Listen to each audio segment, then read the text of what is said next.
Andrej Smaev je ve svých 27 letech úkazem, který děsí i ty největší profíky. Tenhle skromný mechanik z Ruska vybudoval postavu, která vypadá jako z jiného světa, s váhou kolem 150 kg a bicepsy, které mají přes 60 cm, se stal internetovou senzací. Kolem Smaeva se ale točí i temné diskuze.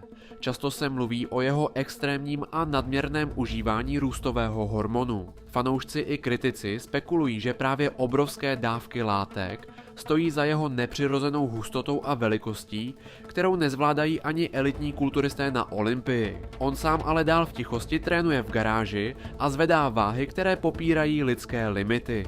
Je Andrej Smaev genetický zázrak nebo jen výsledek chemického experimentu? To nikdo s jistotou neví. Líbil se ti tenhle profil?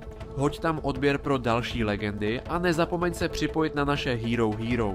Odkaz najdeš v popisku.